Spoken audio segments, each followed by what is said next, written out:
Beleza. O que significa aqui cada uma dessas informações? Quando a gente definiu como projeto, como um formato de projeto, essa coluna de duração, como eu falei, ele já calcula a diferença entre essas datas, data inicial e data final. Então, como a minha data inicial aqui é no dia 7/5 e a final aqui é no 14/5, se eu pegar a diferença delas em dias úteis, lembrando que a gente está contando somente dias úteis, a gente tem 6 dias. Se eu aumento, por exemplo, aqui então minha data final do dia 14 para o dia 16, eu aumentei 2 dias, automaticamente ele já muda aqui a duração para 8 dias. Da mesma forma que se eu mudar a minha duração, por exemplo, para 10 dias, ele já muda a minha data final para 20 dias. Então ele faz automaticamente essa mudança. E o que faz essa coluna de antecessores? Com relação aos antecessores, ele vai definir então como que é a dependência de uma atividade em relação à outra. Deixa eu colocar aqui só uma data inicial nessa primeira atividade para ficar um pouco mais claro. Então vamos supor que essa data inicial aqui da atividade 1.1 seja hoje e vamos supor que ela demore aqui 5 dias. Vou abrir aqui um pouquinho o Gantt também de novo, porque aqui eu acho que facilita a gente entender qual que é a influência, né, dessa duração, qual que é a influência dessas dependências. O Gantt meu que ele está branquinho, mas eu vou trocar aqui de cor, só para facilitar. Eu cliquei com o botão direito aqui, tá? Estou jogando outra cor, só para facilitar aqui a minha visualização. Então beleza, então igual eu falei, vamos supor que a nossa primeira atividade 1.1, ela começa aqui no dia, vou colocar todas começando como hoje, dia 9.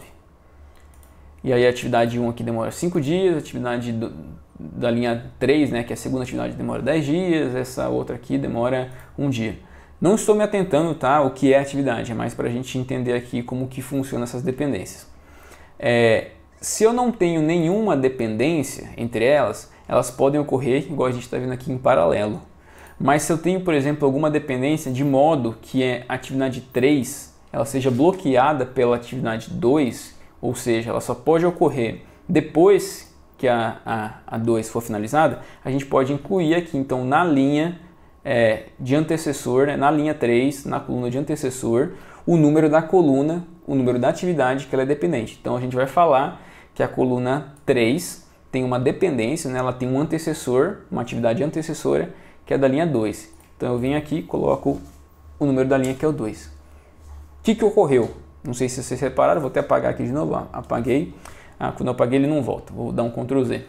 Estava assim, coloquei aqui a linha 2.